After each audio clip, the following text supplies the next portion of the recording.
وہ ہم نہیں کہہ سکتے، لیکن جو کتاب میں لکھا ہے کہ آپ کی مطلب شکل بہت اچھی تھی، وہ صحابی تھے، لیکن بظاہر دیکھنے میں آپ یوں سمجھ لیں کہ لوگ جو ہے انہیں دیکھا کرتے تھے۔ تو نبی کریم صلی اللہ علیہ وسلم کی بارگاہ میں مجھے جملہ نہیں آ رہا کہ میں ان کے تعلق سے کیا کہوں، بس یہ جان لیں کہ وہ ساولے تھے۔ نبی کریم صلی اللہ علیہ وسلم کی بارگاہ میں بیٹھے، رسول پاک صلی اللہ علیہ وسلم نے ارشاد فرمایا کہ اے جلیبیب تم کو معلوم ہے؟ کہا یا رسول اللہ کیا؟ کہا میں تم سے محبت کرتا ہوں، میں تم سے محبت کرتا ہوں، تم اس بات کو جان لو۔ اور ایک ایسا جملہ ارشاد فرمایا جو امام حسین کے لیے ارشاد فرمایا، حسین منی وانا من الحسین۔ یہی جملہ حدیث پاک میں ہے کہ آپ اس صحابی کے لیے ارشاد فرماتے ہیں کہ اے جلیبیب تم مجھ سے ہو، میں تم سے ہوں، اے جلیبیب تم شادی نہیں کرو گے کیا؟ تو انہوں نے کہا یا رسول اللہ مجھ سے کون شادی کرنا چاہے گا، مجھے کون اپنی بیٹی دینا چاہے گا؟ رسول پاک نے فرمایا کہ اے میرے صحابی، اے میرے ساتھی، میں تم سے محبت کرتا ہوں، میں تمہارے لیے سب کچھ ہوں، جاؤ تم فلاں انصاری کے پاس جاؤ اور ان سے کہہ دو کہ وہ اپنی بیٹی کی شادی تم سے کر دے۔ رسول پاک نے کہا ہے، رسول پاک نے اپنی ذمہ داری پر بھیجا ہے۔ اب وہ صحابی ان کے پاس جاتے ہیں اور عرض کرتے ہیں کہ اے صحابی، رسول پاک نے مجھے بھیجا ہے اور کہا ہے کہ میں تم سے ہوں، تم مجھ سے ہو، آپ اپنی بیٹی کی شادی مجھ سے کرا دیں۔ وہ صحابی جیسے ہی سنتے ہیں کہ رسول پاک کا حکم ہے تو فوراً اپنی بیٹی کو آپ کے نکاح میں دے دیتے ہیں۔ رسول پاک صلی اللہ علیہ وسلم اس طرح اپنے صحابی سے محبت کا اظہار بھی کرتے ہیں۔ اور آج ہمارا حال دیکھیں کہ ہم اپنے بیٹوں کو بھی یہ ثابت نہیں کرتے، یہ بتا نہیں پاتے ہیں کہ ہم تم سے محبت کرتے ہیں، ہم اپنی بیٹیوں کو بھی یہ نہیں بتا پاتے ہیں کہ ہم تم سے محبت کرتے ہیں۔ اگر بیٹی کو یہ بات معلوم ہو جائے کہ اس کا باپ بے پناہ محبت ہم سے کرتا ہے تو ذرا انصاف سے بتائیں، کبھی وہ بیٹی اپنے باپ کے تذلیل کا سبب بنے گی، بے عزتی کرنے کا سبب بنے گی؟ کبھی نہیں بنے گی۔ اگر بیٹے کو معلوم ہو جائے کہ اس کا باپ بے پناہ ہم سے محبت کرتا ہے تو کیا بڑھاپے کے عالم میں وہ اپنے باپ کا لاٹھی نہیں بنے گا، اپنے باپ کا سہارا نہیں بنے گا؟ رسول پاک صلی اللہ علیہ وسلم کا طریقہ، آپ کا اسوہ اللہ تبارک و تعالیٰ نے ہمارے لیے نمونہ عمل بنایا ہے، تو اپنے رسول کا طریقہ ہی دیکھ لیں۔ نبی کریم صلی اللہ علیہ وسلم کی بارگاہ میں جب آپ کی بیٹی حضرت فاطمہ الزہرا رضی اللہ تعالی عنہا آتی تو نبی کریم صلی اللہ علیہ وسلم فرط مسرت کا اظہار کرتے، خوشی سے کھڑے ہو جاتے اور اپنی بیٹی کی پیشانی کو چومتے اور محبت سے کہتے کہ اے میرے صحابہ دیکھو یہ میری نور نظر ہے، یہ میری لخت جگر ہے، اور اپنے چادر مبارک کو بچھاتے اور حضرت فاطمہ الزہرا رضی اللہ تعالی عنہا کو وہاں پر بٹھاتے۔ ذرا انصاف سے بتائیں کہ اگر آج کوئی باپ اپنی بیٹی کے ماتھے کو محبت کے نگاہ سے چوم لے تو کیا وہ بیٹی اپنے باپ کا لاج نہیں رکھ لے گی؟ کیا وہ بیٹی ہمیشہ اپنے باپ کا مان نہیں رکھے گی، ہمیشہ اپنے باپ کی عزت نہیں رکھے گی؟ لیکن حقیقت تو یہ ہے کہ باپ اپنی بیٹی کی پیشانی کو کہاں چومتا ہے، بیٹی بھی اپنے باپ کے ہاتھ کو کبھی نہیں چوم پاتی ہے۔ یہاں پر اتنے لوگ بیٹھے ہیں، میں آپ سے پوچھنا چاہتا ہوں، بچے ہیں، چھوٹے ہیں، بڑے ہیں، بوڑھے ہیں، الا ماشاء اللہ، لیکن کیا کوئی اپنے باپ کا ہاتھ کبھی چومتا ہے؟ کیا اپنے باپ کی خدمت کبھی کوئی کرتا ہے؟ عموماً عام طور پر جو ہے مسلمانوں کے بچے مولانا صاحب کے ہاتھ چومتے ہیں، حافظ صاحب کے ہاتھ چومتے ہیں، امام صاحب کے ہاتھ چومتے ہیں، پیر صاحب کے ہاتھ چومتے ہیں، لیکن سب سے زیادہ اگر اس عزت کا حقدار کوئی ہے تو اس کا باپ ہے، اس کی ماں ہے۔ اس لیے پہلے اپنے باپ کا ہاتھ چومیں، پہلے اپنے ماں کا ہاتھ چومیں، انہیں آپ بتائیں کہ یار ابو میں آپ سے محبت کرتا ہوں، میں آپ کی بہت عزت کرتا ہوں۔ اور یاد رکھیں ماں ماں ہوتی ہے، ماں نوکرانی نہیں ہوتی ہے، ماں گھر کی مالکن ہوتی ہے، ماں آپ کی ماں ہوتی ہے۔ ماں کی ہم کوئی مثال ہی نہیں پیش کر سکتے۔ اس لیے جب گھر سے باہر رہیں اور باہر سے جب گھر میں آئیں تو یہ نہ کہیں کہ امی پانی لے کر کے آؤ، امی کھانا لے کر کے آؤ، امی ابھی تک بستر نہیں لگا ہے، امی ابھی تک یہ چیز نہیں ہوا ہے، ابھی جھاڑو۔ اگر آپ اپنی ماں سے محبت کرتے ہیں تو آپ کہیں کہ امی آج آپ کچھ نہیں کریں گی، آج آپ بیٹھیے، آپ کے لیے کھانا میں بنا رہا ہوں، آپ کے لیے پانی میں لے کر کے آؤں گا، اور آج آپ آرام کریں گی، آپ کی خدمت میں کروں گا۔ آپ انہیں ماں ہونے کا احساس تو دلائیں، وہ ضرور کہیں گے کہ یہ میرا نور نظر ہے، یہ میرا لخت جگر ہے۔ لیکن کہیں نہ کہیں غلطیاں دونوں طرف سے ہوتی ہیں، نہ ماں باپ اپنے حقوق ادا کر رہے ہوتے ہیں، نہ بچے اپنے حقوق ادا کر رہے ہوتے ہیں. لیکن یاد رکھیں یہ بھی نہیں کہا جا سکتا کہ ہمارے ماں باپ اچھے ہی نہیں ہیں. اگر ماں باپ اچھے نہیں ہیں تو آپ سے بیٹا ہونے کا حساب لیا جائے گا, ان سے ماں ہونے کا حساب لیا جائے گا.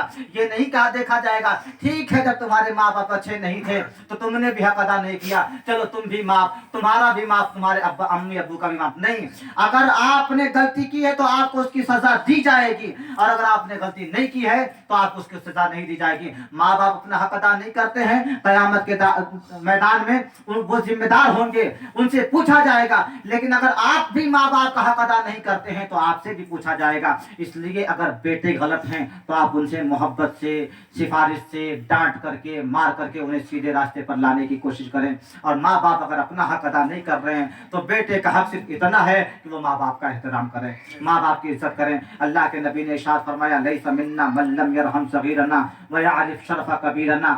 تم لوگ اپنے سے چھوٹوں پر رحم کیا کرو, مہربانی کیا کرو. یہ ہمارے معاشرے میں ختم ہو چکا ہے. یہ ہمارے معاشرے سے بالکل جو ہے یہ نصیحت جو اللہ تبارک و تعالیٰ نے کرنے کا حکم دیا, تأمرون بالمعروف وتنہون عن المنکر, اس لیے تم اچھے ہو کہ تم اچھائی کا حکم دیتے ہو اور برائی سے روکتے ہو.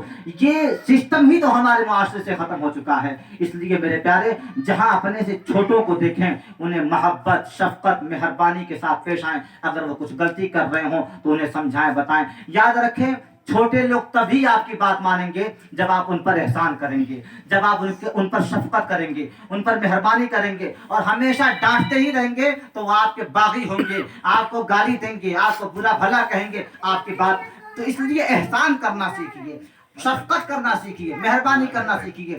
یہ بڑوں کا حق ہے چھوٹوں پر, اور چھوٹوں کا حق کیا ہے کہ وہ اپنے سے بڑوں کا احترام کریں. اگر بڑے کچھ کہیں تو ان باتوں کو تسلیم کریں, اگر کسی چیز سے روکیں تو رک جائیں, کچھ کرنے کا حکم دیں تو کر جائیں. یہ بڑوں کا احترام ہے. کبھی وہ آئیں, ہم بیٹھے ہوئے ہیں تو بڑوں کے لیے کھڑے ہو جائیں اور ان کو اپنی جگہ پر بٹھائیں. یہ ہمارے نبی کریم صلی اللہ علیہ وسلم کا طریقہ ہے. اور یاد رکھیں اللہ تعالیٰ نے ہمیں نبی کریم صلی اللہ تعالی علیہ وسلم کے طریقے پر چلنے کا حکم دیا ہے. گویا جب رب نے فرما دیا کہ تم میرے محبوب کے طریقے پر چلو تو اسی میں کامیابی ہے. اس کے علاوہ ہم دنیا بھر کے کسی بھی انسان کے طریقے کو فالو کر لیں یہ ہمارے لیے ناکامی ہے, بربادی ہے. اللہ تبارک و تعالی ہمیں اپنے نبی صلی اللہ علیہ وسلم کے اسوہ حسنہ پر چلنے کی توفیق عطا فرمائے. اور یاد رکھیں